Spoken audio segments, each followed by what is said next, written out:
Narendra Modi Indonesia ओडिशार तत्कालीन मुख्यमंत्री विजु पट्टनायक को प्रशंसा करथिबा नै प्रतिक्रिया रखिछन्ती रेंगाली बीजेडी विधायक सुदर्शन हरिपाल।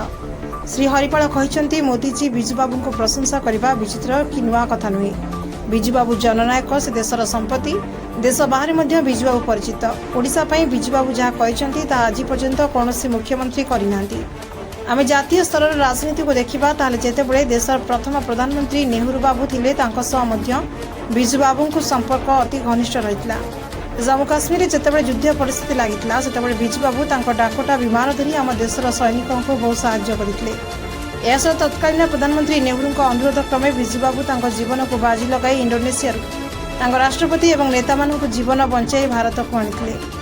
तेबे सबको देखला परे प्रधानमंत्री इंडोनेशिया किछि बड़ कथा कहिनांती। प्रधानमंत्री सेठारे निज परिचय सृष्टि करबा पई विजुबाबू गुणगान करिसेंती। देशवासी मध्य जानिसेंती विजुबाबू देहांतरे तांको मृत शरीर रे सम्मान जणाई तीनोटी देशर जातीय पताका दिया जाइतला। सेदिबाई विजुबाबू को भूमिपुत्र उपाधि मिलिछि जहाँ आज पर्यंत काहाकू दिया जाई नाही। से जणे केवल नेता नथिले, से जणे स्वाधीनता संग्रामी थिले। देश तथा अन्य देशर लोके तांको अवदान विषय जानिसेंती बोली विधायक सुदर्शन हरिपाल कहिसेंती। मु तो पहला धन्यवाद देमी प्रधानमंत्री नरेंद्र मोदी महोदय को जहाँ भी बहुत दिन पर ग्रहण कले जे ओडिशार विजु बाबू कर गाथा इंडोनेशिया के जिक्र से निज मुखरे कहले। किंतु विगत दिन रे भारतीय जनता पार्टी अनेक नेता विजु बाबू को संकीर्ण मनोभाव करी गोटे संकीर्णता भितर ठेली दौले। से शिखबार कथा माननीय प्रधानमंत्री महोदय जे विजु बाबू किए एवं से स्मरण करवार कथा। आगामी दिन में विजु बाबू प्रति कौन प्रकार अवहेला अवमानना नहीं हेबार कथा बोली मुई फास्ट से अनुरोध करमी एवं सूचई देमी। आम समस्ते जानिचु विजु बाबू केवल ओडिशार संपत्ति नुहन कि भारतर संपत्ति नुहन, से आंतर्जातिक संपत्ति।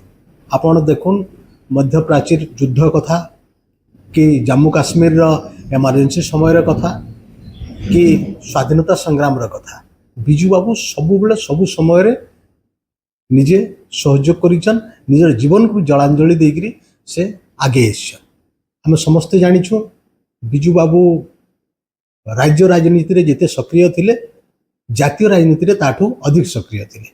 आपण माने जानिथिबे जेतेबेले पंडित जवाहरलाल नेहरू हमर प्रधानमंत्री तत्कालीन प्रधानमंत्री थिले से समय तांको सहित तांकर घनिष्ठ संपर्क थिला। एवं इंडोनेशिया रे जेतेबेले नेहरू जी कहले आपण विजु बाबू जाइकरी प्रधानमंत्री एवं राष्ट्रपति को आपण भारत नहीं आसन, विजु बाबू निजर जीवन को तेले मध्य खातिर न करी से निजे निज डाकोटा विमान सह जाई से मानू से अति चतुरतार सहकारे एवं अति रिस्कफुल रे से समुद्रर पानी सहित समताल देकरी गोटे चतुरता सहकारे से आनिकरी भारत को पहुंचे थिले। एवं इंडोनेशिया से समय रे जो अंतर्जातीय क्षेत्र में तांको जो सपोर्ट मिलवा कथा से माने पाई पारिथिले। एटा गोटे बड़ विचित्र कथा एवं आम पई गोटे बड़ गर्वर कथा। एवं मु ओडिया हिसाब रे मु निश्चित भाव में गर्व करी जे विजु पट्टनायक परी केही आगो को ही पारिबे नाही। एवं हमर प्रधानमंत्री जहाँ कहिछन से कौन सी विचित्रता नहीं कि नूतनता नहीं, केवल से निजर परिचय को निजर गारिमा को टिके बढ़ेबा पई सेठारे विजु बाबू ना नहीं। आउ मु आउ गोटे कथा कहबी जे विजु बाबू प्रति जहाँ करबा कथा भारत सरकार वर्तमान पर्यंत ताहा करा जाय नाही। तांकू केवल ओडिशा रे कि भारत वर्ष रे सीमित रखा न जाऊ।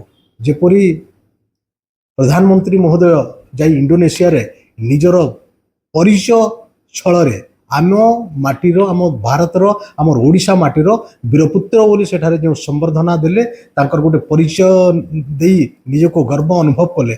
आम प्रत्येक नागरिक भारत वर्षर आम समस्ते ताहा करिबा दरकार।